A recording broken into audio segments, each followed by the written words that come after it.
우리가 지금 고린도 후서 말씀을 함께 나누고 있는데요. 고린도 후서 말씀을 보는 가운데 가장 큰 중심 주제가 사실은 고린도 교회에 들어간 거짓 교사들의 문제가 바울이 보기에는 가장 심각한 문제였습니다. 그래서 우리가 읽었던 2장 말씀서부터 바울이 고린도 교회에 이렇게 들어가서 교인들을 혼란시키게 만들고 하나님의 교회를 무너뜨리고 있는 거짓 교사, 거짓 선지자들에 대해서 바울 사도가 계속해서 조목조목 밝히 드러내고 있는데 2장서부터 시작했던 내용들을 2장, 3장, 4장, 5장 오늘 우리가 읽었던 내용들도 보면 12절 말씀에 다시 추천서의 문제를 다시 끄집어냅니다. 우리가 스스로 다시 자천하기를 바라는 것이 아니다. 너희들로 말미암아 정말 이제는 외모와 육신의 것을 떠나서 하나님께서 정말 원하시는 것이 무엇인지를 깨달아 그렇게 외모를 자랑하는 자들에게 담대하게 하나님은 그것을 원하시는 것이 아닙니다 라고 소리칠 수 있는 그런 당신들이 됐으면 좋겠다라고 하는 것들을 이야기하는 것으로 봐서 바울은 2장부터 지금 5장까지 오면서 계속해서 그 거짓 교사들, 거짓 선지자들에 대한 생각을 계속해서 간직하고 있는 거예요. 이런 이야기를 해도 저런 이야기를 해도 마음속에는 고린도 교회를 힘들게 만들고 있는 그 사람들에 대한 생각을 늘 이렇게 목표로 두고 있어요. 요즘으로 말하면 뒤끝 장렬입니다. 그냥 끝까지 물고 늘어져요. 그 사람들에 대한 바울의 생각들이 계속해서 끈질기게 그 사람들을 공격해요. 그리고 그 사람들의 행위를 통해서 하나님께서 정말 어떤 분이신지를 고린도 교회 교인들에게 하나둘 계속해서 점점 더 밝히 드러냅니다. 저는 말씀을 보니까 이것이 감정적인 뒤끝이 아니라 바울에게 있어서 신앙의 뒤끝이더라고요.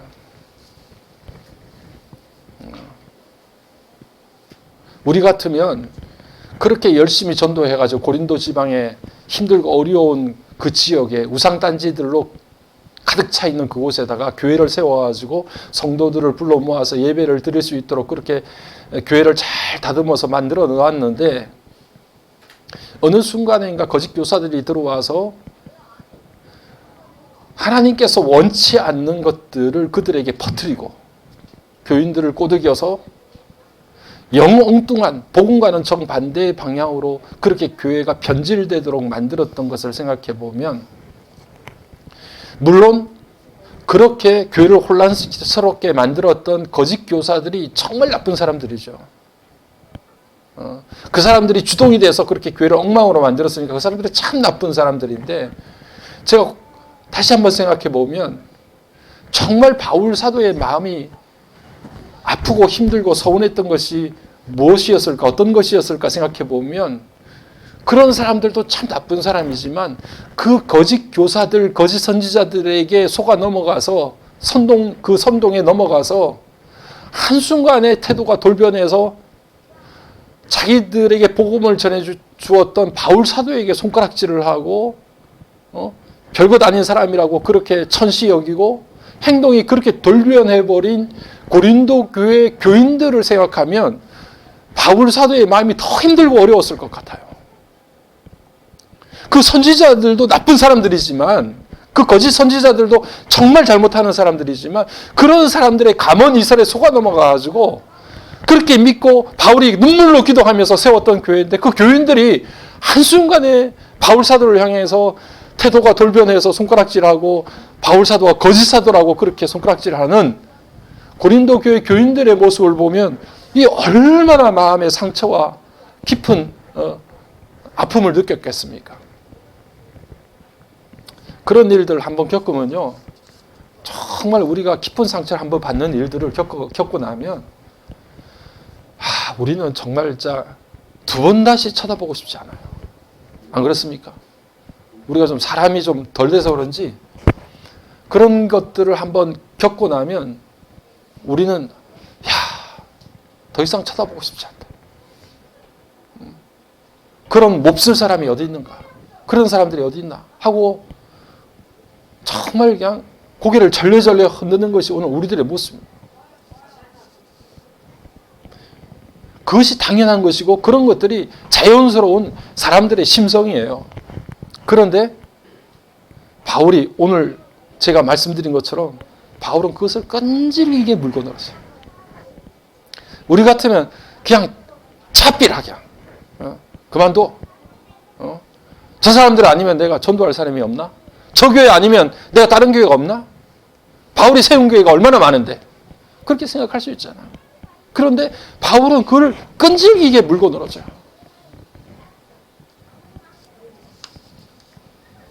바울은 그 사건을요 그냥 감정적인 뒤끝이 아니라 어떻게 해서든지 간에 이 문제를 고린도 교회 문제를 신앙으로 어떻게 해서든지 간에 그것을 돌파해 나가고 해결하려고 합니다.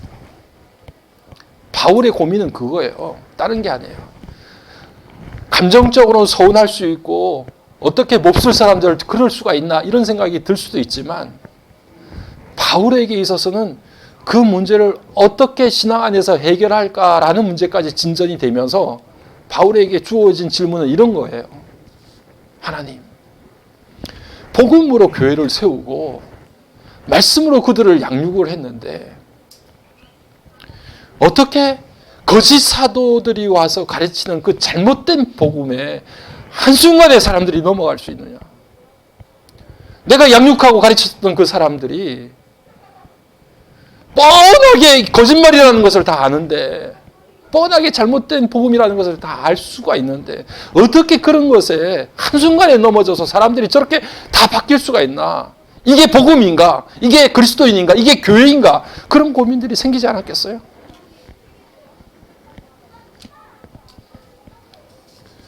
교회가 왜 그렇게 한순간에 변질되는 것일까? 교회가 왜 세상과 똑같이 외모와 겉으로 드러나는 것들, 육신의 것들을 계속해서 쫓아가는 것일까? 왜 교회는 세상과 다르지 않을까? 조금이라도 교회가 세상과 달라야 될 텐데 왜 교회는 세상보다 더할까? 이게 바울의 고민이지 않았겠어요? 조금만 복음을 들고 조금만 내가 가르쳤던 하나님의 말씀을 열어보면 우리가 그런 것들을 따라가지 말아야 될 것이 너무나 분명하고 자명한데 그냥 한순간에 넘어가요. 한순간에 넘어갈 뿐 아니라 복음을 대적하는 자로 나타나서 완전히 하나님 앞에 등을 돌리는 그런 사람들이 된단 말이에요. 이게 왜 그럴까? 바울 사도가요, 오늘 그 문제에 대해서 우리가 읽은 본문의 말씀을 가지고 한 세 가지 정도를 생각을 해요. 첫 번째는 무엇인가 하니 우리가 11절 말씀부터 읽었는데 11절 말씀을 보니까 바울이 처음 꺼냈던 말이 우리는 하나님의 두려우심을 안다. 주의 두려우심을 안다고 그렇게 말합니다.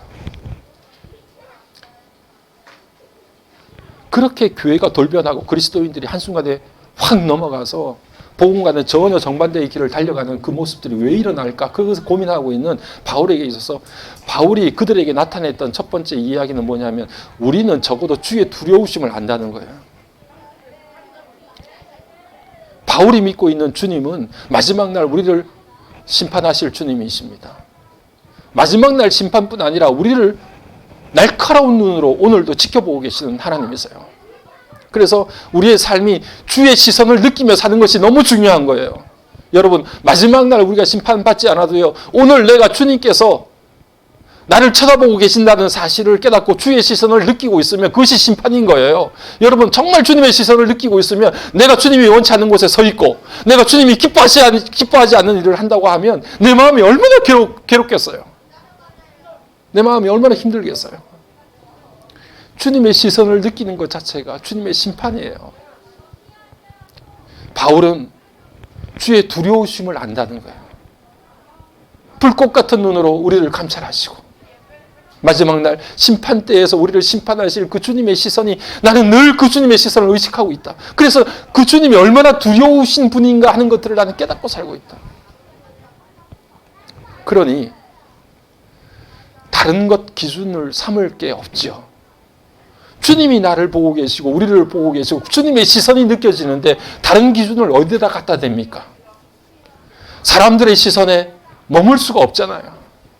사람들이 뭐라 하든 세상의 기준이 뭐고 세상이 우리를 어떻게 보든 그것이 기준이 아니라 하나님의 시선이 나를 지금도 쳐다보고 계시고 하나님의 시선이 내게 머물고 있다는 사실을 깨달을 때 그 어떤 기준보다도 나는 그분이 두렵다. 그분이 무섭다. 그러니 눈에 보이는 육신의 것들 기준으로 삼아가지고 아무리 꼬드겨도 거기에 넘어갈 수가 없는 거예요. 그 기준으로 나를 바꿀 수가 없는 거예요. 11절 말씀을 여러분이 이렇게 보게 되면 우리는 주의 두려우심을 한다고 했는데 그 두렵다라고 하는 말이 어떤 말과 함께 같이 사용되어 있느냐 하면 우리가 하나님 앞에 알리어졌다라는 말과 같이 연결되어 있습니다. 하나님이 두려운 것은 내 자신이 하나님께 알려졌기 때문이에요. 굳이 하나님이 나를 알고 계신다고 말하지 않고 우리가 하나님께 알리어졌다라고 말합니다. 그것은 다른 것이 아니라 하나님 앞에 우리가 어느 것 하나, 작은 것 하나도 감출 수 없다라고 하는 말을 강조하고 있는 거예요. 내가 굳이 드러내지 않으면 상대방이 알 수 없는 그런 것이 아니라 내가 드러내지 않으려고 해도 내 자신이 저절로 하나님 앞에 알려진 거예요. 밝히 알려졌어요. 하나님은 우리의 모든 것들을 깨알같이 다 파악하고 계세요. 그런 하나님 앞에 그 어떤 것도 감출 수도 없고 덮을 수도 없어요. 아담과 하와처럼 나무 뒤에 아무리 숨어도 하나님께서 그를 찾아와서 그들의 이름을 부르세요. 아담아 부르세요.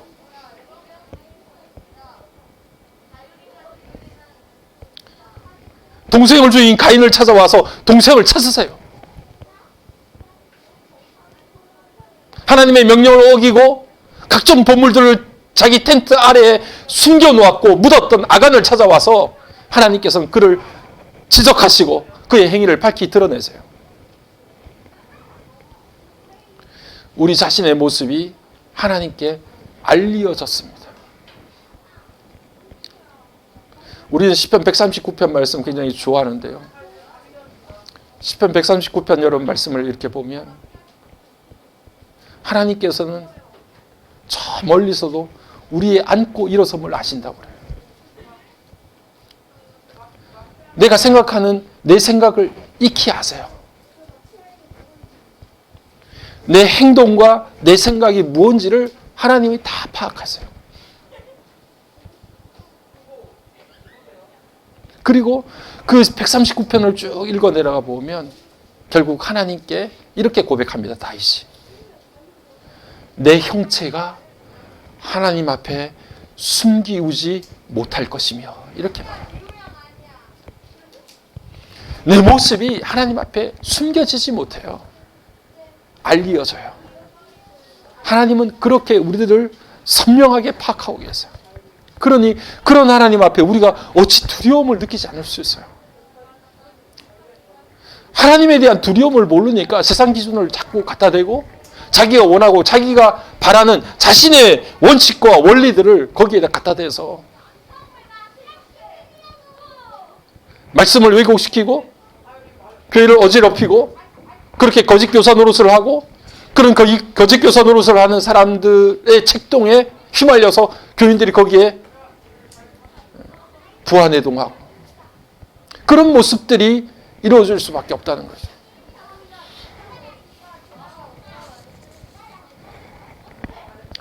(11절) 말씀을 보면 그렇습니다.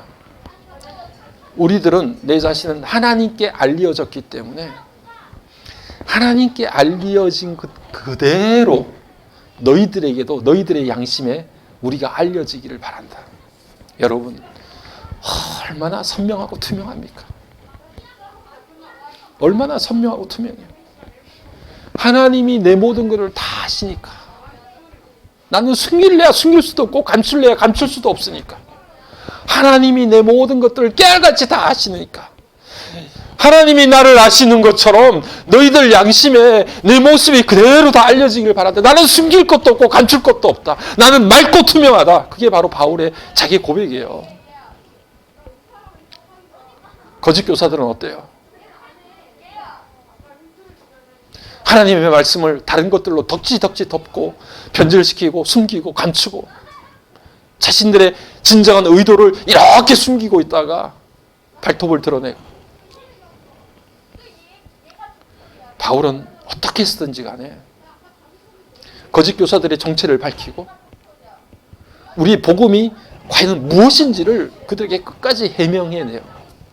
그래서 우리는 이런 것 때문에 쓰러질 사람들이 아니다. 이런 세상의 유혹과 기준들 때문에 교회는 붕괴되지 않는다. 다시 복음의 초석에 우리의 모습을 다시 세워야 된다라고 하는 것들을 계속해서 강조해서 말씀하고. 감정의 뒤끝은 없어야 되지만 복음의 뒤끝은 가지고 있어야 돼요. 끝까지. 야, 저게 왜 저럴까? 우리의 말씀이 강한 것인데, 우리의 복음이 위력이 있는 것인데 왜 저렇게 이단에게 넘어갈까? 왜 저렇게 한순간에 사람이 돌변할까? 바울의 고민이에요. 그 고민들을 우리가 다시 한번 말씀을 통해서 확인하고 정말 우리 안에도 우리의 모든 것들이 알려져서 하나님께서 모든 것들을 알고 계시는 그 하나님 앞에 우리가 두려움을 가지고 그 하나님 앞에 우리의 모든 것들을 다 내어놓고 하나님 앞에 비춰진 그 모습이 하나님뿐 아니라 내 주변에, 내 공동체 안에, 주변의 사람들에게도 똑같이 투명하고 맑게 그렇게 드러나는 그런 삶. 몇 번씩 강조합니다마는 우리의 믿음의 삶이 여러분 정말 바라고 원하는 가장 우리가 도달해야 될 그 목표점이 어디에 있을까요? 우리가 정말 하나님을 두려워해서 우리가 선택하고 나아가는 방향이 너무 분명해지고 단순해질 수 있는 게 우리 신앙의 최종적인 목표예요. 꾸물거리지 않고 쓸데없는 것 만지작거리지 않고 하나님이 원하시고 기뻐하시고 내가 두려워하는 하나님이 바라시는 게 너무 분명하게 보이니까 너무 자명하니까 다른 것이랑 헷갈릴 사이가 없는 거예요. 이걸 할까 저걸 할까 망설일 사이가 없는 거야. 내가 두려워하는 하나님이 원하시고 기뻐하시는 게 무언가가 너무 내 눈에 분명하게 보이는데 다른 것들이 내 눈에 들어오지 않는 그 단순한 상태에 우리가 들어가는 거, 그게 믿음의 삶을 살아가는 최종적인 목표예요. 그렇게 살고 싶어요, 하나님. 예. 다른 것에 헷갈리지 않기를 원합니다. 쓸데없는 것, 부질없는 것 우리 손에 쥐고 만지작거리지 않기 원합니다. 오직 복음만 붙들고 살기를 원합니다. 하나님께서 내 모든 것 다 아시고 내 모든 것들이 하나님 앞에 알려졌는데 나는 더 이상 감출 것도 없어요. 그런 삶이 저와 여러분의 삶이 되기를 주님의 이름으로 간절히 축복합니다. 14절 말씀에 바울이 우리가 잘 아는 대로 그리스도의 사랑이 우리를 강권하신다 이렇게 말씀합니다. 그리스도의 사랑이 강권하다라고 하는 말이 우리를 완전히 포위하는 걸 말해요. 우리를 포위해서 꽉 붙들어가지고 빠져나갈 수 없도록 만드는 것을 강권하다 그렇게 표현합니다. 다른 것이 우리를 꽉 붙들고 있는 것이 아니라 주님의 사랑이 우리를 꽉 붙들고 있어서 내가 꼼짝 못하는 거예요. 그 사랑이 이끄는 대로 따라갈 수밖에 없는 그런 상태를 그리스도의 사랑이 우리를 강권하신다 그렇게 말씀하고 있습니다. 주님의 사랑이 우리를 강권하시니까요. 13절 말씀에 우리가 정신이 온전할 때도 있지만 세상 기준에서 보면 미친 사람처럼 보일 때도 있어요. 그런데 그런 게 두렵지 않아요. 세상이 우리를 바라보는 눈이나 옆에 사람들의 시선이 중요한 게 아니라 그리스도께서 우리가 사랑하고 우리의 모든 것들을 아시는 주님의 사랑이 우리를 그냥 확 붙들고 우리를 꽉 끌어안고 있으니까 그분이 이끄시는 대로 우리의 삶이 이끌려가니까 우리가 어떤 상황에 있든지 간에 그 사랑의 힘에 의해서 우리의 삶이 진행되고 나가는 거예요.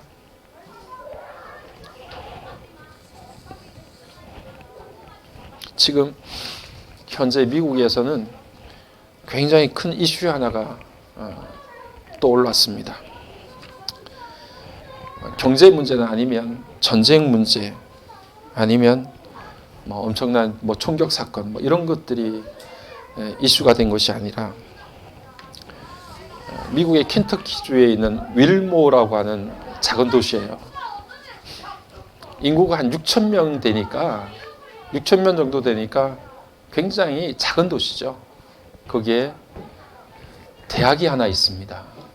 에즈베리 대학이라고 하는 대학이 있는데 이 대학이 일반 대학과 신학대학이 함께 있는 대학이에요. 제가 사진으로 이렇게 항공사진으로 보니까 정말 촌동네라서요. 그 학교를 보니까 뭐가 생각나냐면 정훈이 다니는 일본 학교가 생각나더라고. 주변이 다 논바닥이야. 그 학교만 이렇게 그 논바닥 가운데 이렇게 있어요. 네, 그 정도로 시골이에요. 그 에즈베리 대학이 있는 곳이. 근데 그 대학이 이제 신학대학도 있고 하니까 학교에 채플 시간이 있습니다. 2월 8일 수요일 날 오전에 수요 채플을 드렸어요. 여러분 채플 예배 시간 그 대학에 드리는 거를 저도 지긋지긋하게 드렸거든요. 학교를 오래 다녀서. 1, 2년 대학교 처음 들어가서 1학년 때, 2학년 때는 주의 종이 되겠다고 막 서원하고 막 그래가지고 신학대학 들어가가지고 막 막 하나님께서 나를 이제 주의 일꾼으로 삼으셨다라고 하는 그 불타는 사명감에 막 불붙어가지고 막 채플에 들어가면 찬송소리 얼마나 큰지 몰라요. 막 뜨겁게 부르고 막 1학년 들어가서 다 물어보면 다 세계적인 부흥사가 될 거라고 막 포부들을 이야기하고요. 막 얼마나 뜨거운지 몰라. 1학년 지나고 2학년 정도 지나가면요. 이 예배 채플이 너무 지겨운 거야. 안 들어가면 좋겠는데 안 들어가면 채플 빵꾸 나면 이게 졸업이 안 되네 또. 들어가는데 또 카드로 체크를 하고 들어가라네. 이거 이제 점점 채플이 이제 골치 아프게 생겼거든요. 아마 모르긴 몰라도 이 에즈베리 대학에서 그 2월 8일 날 수요 채플도 그런 분위기가 아니었겠나 이런 생각이 들어요. 그 예배 그날 2월 8일 날 채플 현황을 제가 그 유튜브에서 확인을 했는데 자리도 덤성덤성 앉았더라. 빈자리도 많고 대학 강당에서 예배를 드리는 설교를 하는 목사님이 올라왔는데요. 그 미국 사람들 얼마나 자유분방합니까? 우리 한국 교회에서 그렇게 했으면 난리가 났을 거예요. 불경건한 목사라고. 난방 차림으로 난방도 단추를 왜 안 잠그는지 몰라. 단추를 다 풀어헤치고 또 설교하면 또 미국 그 목사님들은 꼭 주머니에 이렇게 손을 넣더라고. 이렇게 두 손을 주머니에다 손 넣고 이렇게 설교를 막 하는 거예요. 우리나라 성도들이 보거나 연세 드신 교인들이 보면은 정말 혀를 찰 일이에요. 그렇게 30분이 안 되는 설교도 제가 들었어요. 설교의 내용은 주님의 사랑을 경험해야 된다는 거예요. 주님의 사랑을 경험하지 않으면 우리는 아무것도 아니라는 거예요. 예수 사랑을 실제로 경험하지 않으면 우리는 그럭저럭 살아가는 세상의 사람의 한 사람에 불과한 것이지 우리가 누구이든 무엇이든 간에 참된 그리스도인으로 살 수가 없다는 거예요. 우리가 너무 잘 아는 말씀 아니에요. 주님의 사랑을 경험하십시오. 이 학교를 떠나기 전에 주님의 사랑을 만나십시오. 그 이야기예요. 그 이야기가 27분, 28분 동안 설교가 됐어요. 그리고 주머니에 손 넣고 설교하던 목사님은 설교 끝나자마자 뚝뚝뚝 내려가더니 그냥 가버렸어요. 그리고 남아있는 학생들이 그냥 기도하면서 이렇게 시작이 된 거예요. 그런데 그 말씀에 도전을 받은 학생들이 한 20, 30명이 있었던 거예요. 정말 우리 가운데 주님의 사랑이 있었나? 내가 그것을 정말 경험했나? 주님이 우리를 정말 사랑하신다는 것에 대해서 내가 심하게 한번 부딪혀 본 적이 있나? 그것을 생각하면서 기도를 하기 시작했어요. 누가 시킨 게 아니에요, 학교에서. 제가 말씀드렸잖아요. 대학 분위기가, 채플 분위기는 그런 분위기 아니에요. 어떻게 하면 이거를 그냥 견딜까? 그냥 F 안 나게 만들까? 패스할까? 이런 거 생각하면서 했겠죠. 20-30명이 어쨌든 그 설교를 듣고 도전을 받았든지 그 자리에 앉아서 채플이 끝났는데도 기도를 하기 시작한 거예요. 설교도 대단한 설교는 아닙니다. 우리 모두가 다 아는 설교예요. 그 평범한 설교가 27분, 28분 만에 끝났고 끝난 다음에 학생들이 다 쭉 빠져나가는데 20-30명이 남아서 기도를 시작한 거예요. 기도 가운데 20-30명이 저희들도 주님의 사랑, 하나님의 사랑을 경험할 수 있도록 도와주세요. 그 사랑이 우리를 강건할 수 있도록 도와주세요. 기도한 거예요. 그 사랑의 이끌림을 받을 수 있도록 해주셔서 우리가 앞으로 무엇을 하든지 간에 어떤 것을 하든지 간에 평범한 세상의 한 사람이 아니라 하나님의 사랑의 이끌림을 받을 수 있는 사람, 그래서 하나님께서 특별히 선택하시고 인도하시는 하나님의 사람 될 수 있도록 도와주세요. 그렇게 기도했을 거예요. 그런데요, 생각지도 않고 준비된 것도 아니에요. 기획된 것도 아니에요. 20-30명 가운데 성령의 역사가 임했어요. 놀라운 하나님의 임재를 느끼게 된 거예요. 그들이 함께 기도하는 동안. 그 사실들이 캠퍼스 안에 그 강당에 남아서 기도하고 있는 사람들의 이야기가 캠퍼스 안에 조금씩 퍼지기 시작했어요. 20-30명이 기도했던데 갑자기 50명, 100명으로 기도 숫자들이 그 강당에 늘기 시작하는 거예요. 캠퍼스 전체 안에 지금 강당에서 학생들이 기도하고 있다는 소문들이 다 퍼지게 됐어요. 교수들이 찾아오고 학생들이 점심을 먹지 않고 다 찾아오고 그 강당 안에 온통 기도의 자리가 펼쳐지게 됐어요. 학교를 넘어서 윌모 도시 안에 6,000명이 살고 있는 도시 안에 각 교회들, 지역 교회들 안에도 지금 에즈베리 대학 강당에서 학생들이 모여서 전체 기도하고 있고 성령의 역사가 일어나고 있다는 사실이 알려지게 됐어요.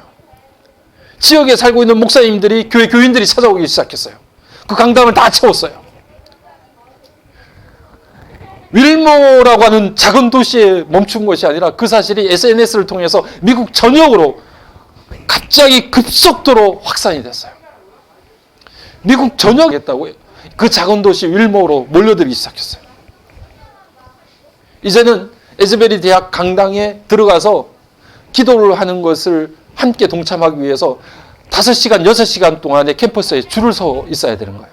그런데 사람들이 이곳저곳에서 찾아와서 강당 앞에서 줄을 서서 5시간, 6시간을 기다리는 거예요. 그 기도의 현장에 들어가기 위해서.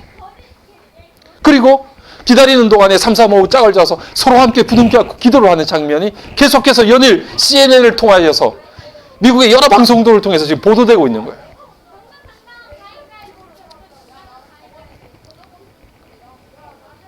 어제 제가 설교를 마무리하면서 실시간 방송되는 방송 유튜브를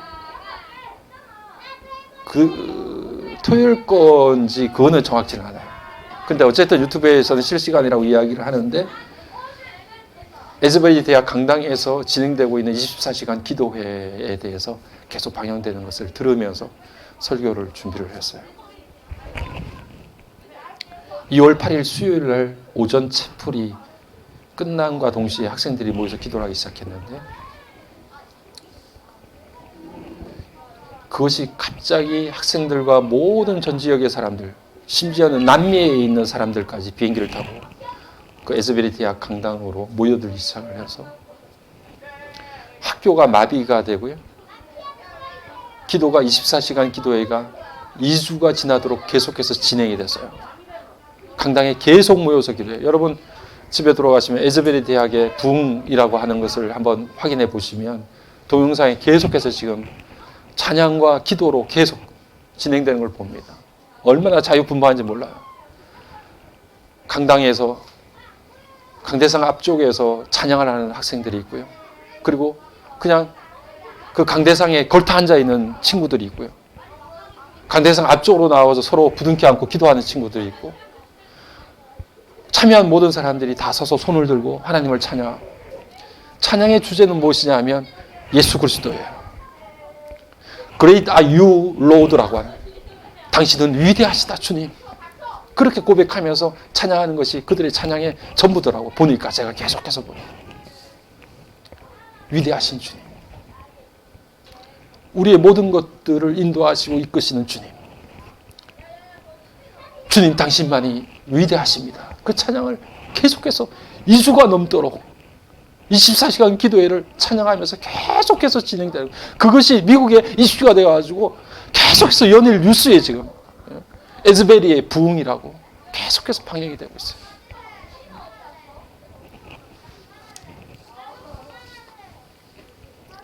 엄청난 설교도 아니고,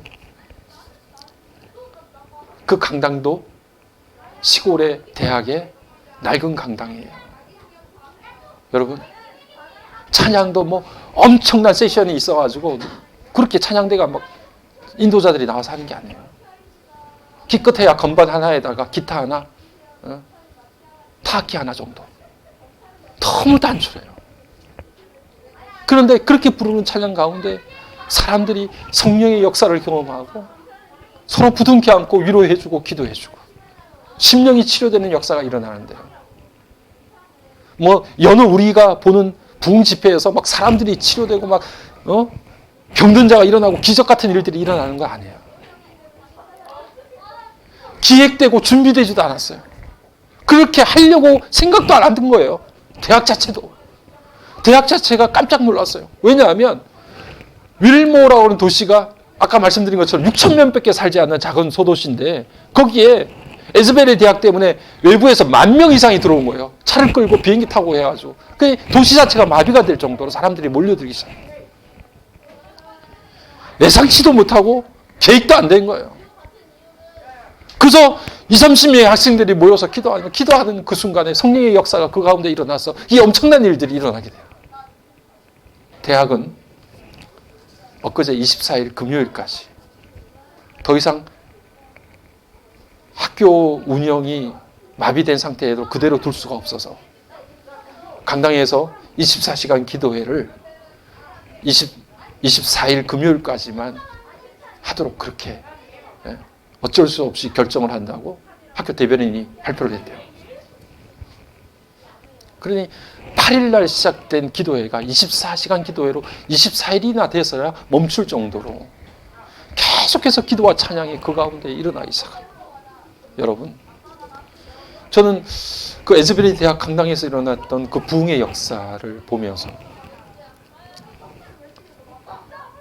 성령께서 우리 가운데 역사하시면 정말 아무것도 생각지도 않고 계획도 없었던 그 놀라운 일들이 그 작은 촌동네에서 어느 이름 없는 한 대학의 강당에서 일어났던 것처럼, 오늘 여러분 이 마곡나루 위에 쌓여져 있는 영혼들 가운데 우리가 함께 드리는 기도와 함께 강구하는 온전센터를 통해서 우리는 연약하고 약하고 20-30명밖에 모이지 않는 작은 공동체이지만 이곳 가운데 성령의 역사가 머물게 되면 오늘 에즈베리에 일어났던 그 놀라운 부흥의 역사가 이 마곡나루에도 일어나는 귀한 역사로 이어지기를 주의 이름으로 간절히 축복합니다. 네. 우리는 연약하고 부족해요. 그래도 하나님의 주의 사랑의 강권을 받으면, 그 사랑의 강권을 받으면 우리 가운데 이 놀라운 일들이 일어난다는 사실을 말씀해 주고 있습니다.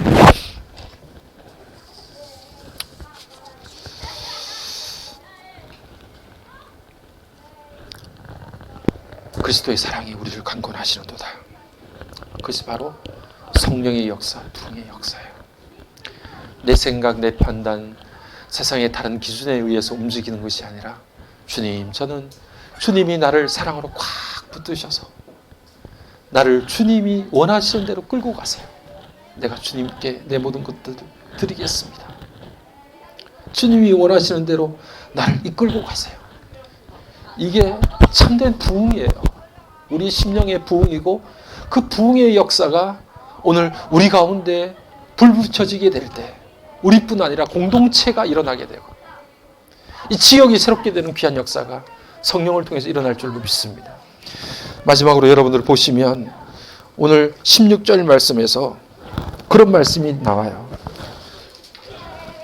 16절 말씀 우리 같이 한번 읽어봅시다. 시작. 그러므로 우리가 이제부터는 어떤 사람도 육신을 따라 알지 아니하노라. 우리가 그리스도도 육신을 따라 알았으나 이제부터는 그같이 알지 아니하노라. 아멘.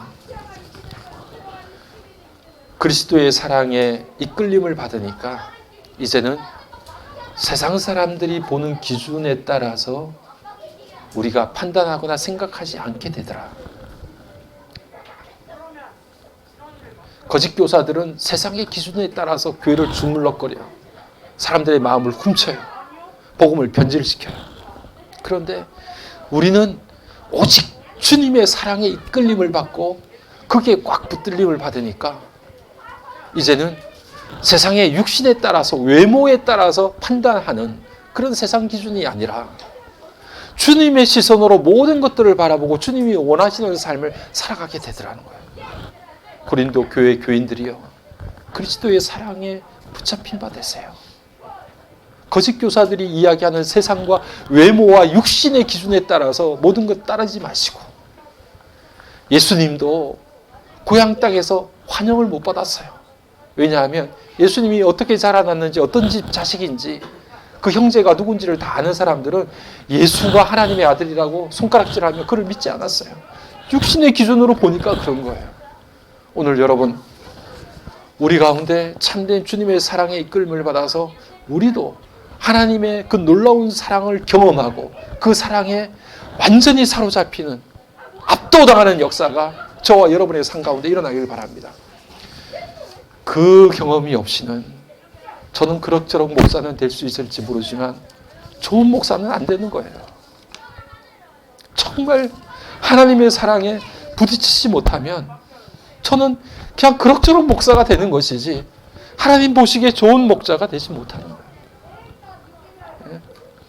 정말 주님의 사랑에 강건함을 받을 때 좋은 집사님 될 수 있는 거고, 좋은 남편 될 수 있는 거고, 좋은 아빠가 되는 것이고, 좋은 아내가 되는 것이고, 좋은 집사님이 되시는 것이고, 좋은 장로님이 되시는 것이고, 좋은 교회가 되는 것이죠. 그 사랑에 사로잡히지 않으면 우리는 그럭저럭 살다가 끝나는 거예요.